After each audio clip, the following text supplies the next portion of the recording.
Hello everyone, welcome back to our channel. ఈరోజు ఎంతో tasty అయినటువంటి హెల్దీ అయినటువంటి ఎగ్ దోశ ఏ విధంగా చేయాలనేది మనం చూసేద్దాం. దీనికోసం నేను 1 కప్పు జొన్నలు, 1 కప్పు రైస్, అదేవిధంగా కొంచెం శనగపప్పు, దాంతోపాటుగా 1 కప్పు మినప్పప్పు, 1/2 కప్పు సగ్గుబియ్యం తీసుకున్నాను. వాటిని శుభ్రంగా కడిగి ఒకరోజు నానబెట్టుకోవాలి. నానబెట్టుకున్న తర్వాత అదే రోజు నైట్ వాటిని ఫైన్గా మిక్సీ పట్టేసుకోవాలి. ఈ విధంగా మిక్సీ పట్టేసి ఓవర్ నైట్ నానబెట్టుకోవాలి. ఈ విధంగా కలుపుకోవాలి. అదేవిధంగా 1 ఎగ్ తీసుకున్నాను.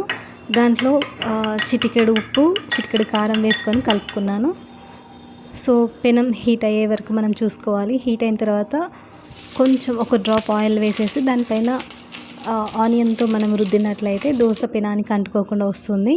నెక్స్ట్ పెనం పైన దోశ వేసుకోవాలి. దోశ వేసుకున్న తర్వాత కలిపెట్టుకున్నటువంటి ఎగ్ని కూడా వేసేసుకోవాలి.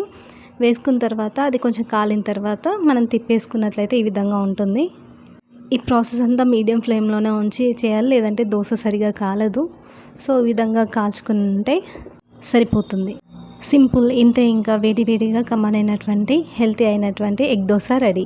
దీన్ని సాస్తో కానీ మనం డైలీ చేసుకునేటువంటి టమాటా చట్నీతో కానీ తీసుకున్నట్లయితే దీని టేస్ట్ చాలా అదిరిపోతుంది. మీరు ట్రై చేయండి. Thank you for watching. Bye bye.